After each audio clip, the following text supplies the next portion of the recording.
Welcome to the February 2026 episode of the Hudson Valley Community College Eyes on the Sky series, an update about current astronomy, space science, and sky events.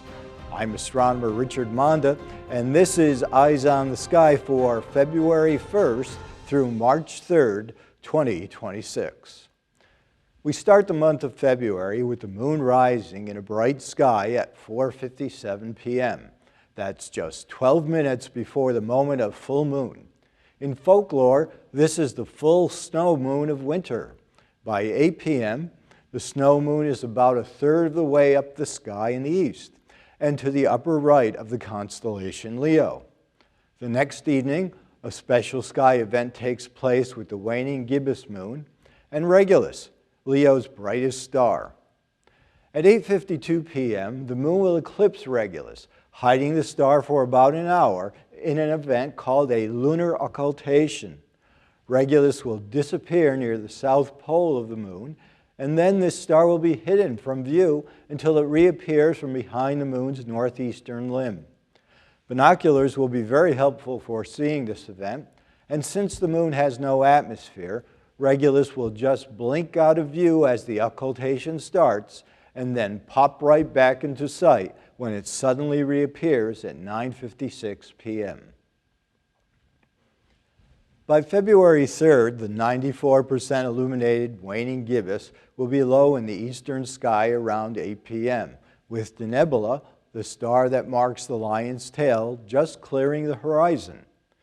3 days later, in the southeast, the waning lunar sphere is skirting the stars of Virgo soon after midnight. And a day later, the gibbous moon reaches Spica, Virgo's bright bluish star. Spica represents the bundle of wheat that Virgo, the goddess of the harvest, holds in her hand. Later that evening at 9:41 p.m., the Artemis II spacecraft is scheduled for its initial launch attempt. This will be the first human space flight to the moon since Apollo 17 left the lunar surface in December of 1972. Then in the late night sky of February 8th, the thinning lunar gibbous is very low in the east-southeast after it rises. The moon is new at 7:01 a.m. on Tuesday, February 17th, and starts its next lunation, or cycle of phases. That evening, though, the waxing lunar crescent will not be visible because the moon appears too close to the sun.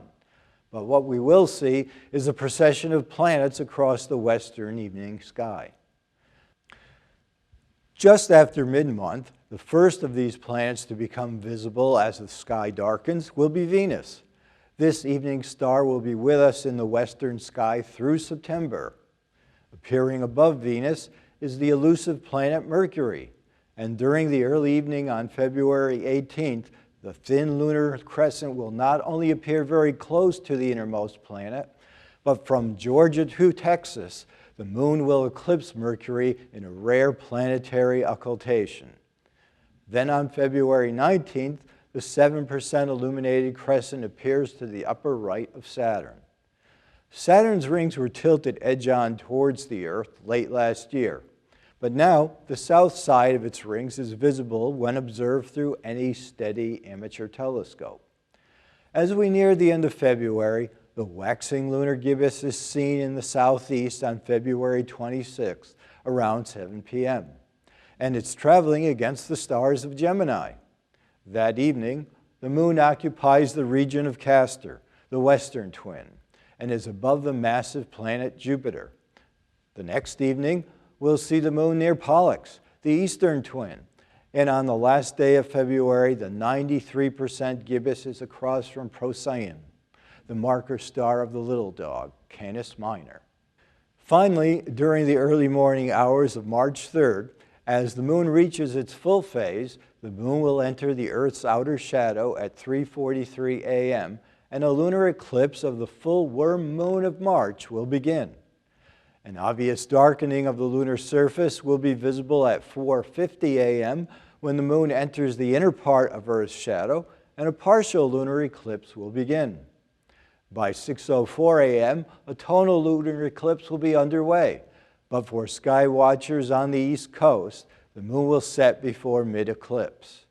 Lunar observers in the Midwest, however, will get to see all of the total phase, and on the West Coast, the entire lunar eclipse will be visible. Thank you for watching our February 2026 Eyes on the Sky episode. Other episodes of our Eyes on the Sky series can be seen at our Hudson Valley Community College Eyes on the Sky playlist. And be sure to watch for our spring semester sky updates in the College Campus Chronicle. I'm astronomer Richard Monda, reminding you to be well, be safe, and to keep your eyes on the sky.